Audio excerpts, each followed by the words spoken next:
حامد نے ایک لسٹ بنائی جس میں کچھ چیزیں لکھی اور پھر اپنے بیٹے کو آواز دی، سراج سراج، پر سراج نے کوئی جواب نہیں دیا۔ تو حامد کو غصہ آیا کیونکہ اس سے یہ برداشت نہیں ہوتا کہ کوئی اسے توجہ نہ دے۔ اب وہ زور سے بولا سراج، اور پھر خود سے بات کرنے لگا، اس لڑکے پر مجھے بہت غصہ آ رہا ہے۔ ٹھیک اس وقت سراج دوڑتا ہوا آیا اور بولا جی ابو۔ حامد بولا اتنی دیر کیوں لگائی آنے میں؟ سراج گھبراتے ہوئے بولا ابو میں گیم کھیل رہا تھا۔ حامد لگتا ہے مجھے تیری گیم توڑنی پڑے گی۔ سراج نہیں ابو ایسا مت کرنا، بڑی مشکل سے میں نے خریدی ہے، اپنی جیب خرچی جمع کر کے وعدہ کرتا ہوں دوبارہ آنے میں دیر نہیں کروں گا۔ حامد نے کہا ٹھیک ہے آخری بار سمجھا رہا ہوں، دوسرا موقع نہیں دوں گا۔ اب جاؤ پاس والے دکان پر اور جو میں نے لسٹ بنائی ہے وہ چیزیں لے آؤ جلدی سے۔ سراج لسٹ لیتے ہوئے بولا جی ابو ابھی لے آتا ہوں۔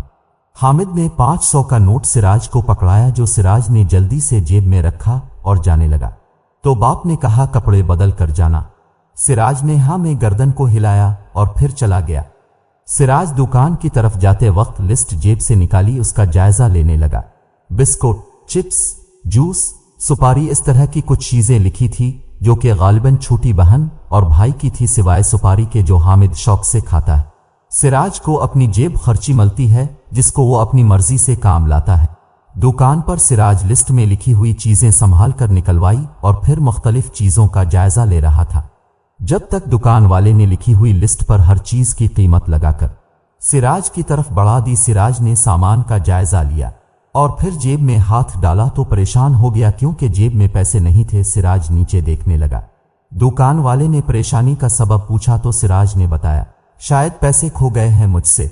دکان والے نے کہا جس راستے سے آئے ہو اسی راستے سے واپس جاؤ، جلدی ہو سکتا ہے مل جائیں۔ سراج جلدی سے نکلا اور راستے میں چلتا رہا پر پیسے نہیں ملے۔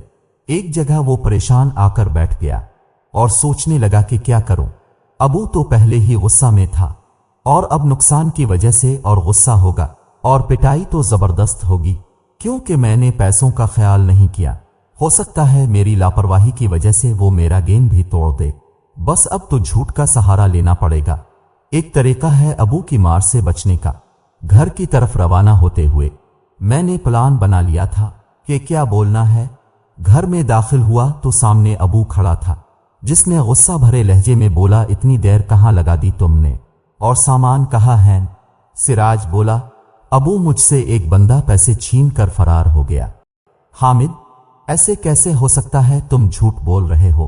سراج گھبراتے ہوئے بولا نہیں ابو میں جھوٹ نہیں بول رہا، اب مجھ پر یقین کرے۔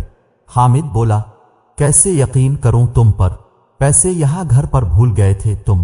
سراج کچھ بول نہیں سکا، اس نے سر جھکا دیا۔ حامد بولا یہ بات سمجھ میں نہیں آ رہی کہ تم جھوٹ کیوں بول رہے ہو جبکہ سچ بولنا بہت آسان تھا۔ سراج رونے لگا اور بولا مجھے لگا کہ میں نے پیسے راستے میں کھو دیے تھے اور یہ بتانے پر آپ مجھے ماریں گے، تبھی جھوٹ بولا۔ حامد کو بہت شرم محسوس ہوئی کیونکہ بات بات پر وہ سراج کو ڈانٹتا تھا اور مارنے کی دھمکی دیتا تھا اور کبھی مارتا بھی تھا۔ یہی وجہ تھی کہ خود کو بچانے کے لیے اس نے جھوٹ بولا اور وہ اس طرح جھوٹ بولنے کا عادی ہو جائے گا۔ خوف ہی جھوٹ سکھاتا ہے اور بلواتا ہے۔ ہم اپنے بچوں کے لیے خوف کا باعث نہ بنے، ڈانٹنے اور دھمکانے کے بدلے ہم انہیں پیار سے سمجھا بھی سکتے ہیں کہ صحیح کیا ہے اور غلط کیا ہے، پر اس سے پہلے ہمیں خود بھی یہ بات سمجھ لینی چاہیے۔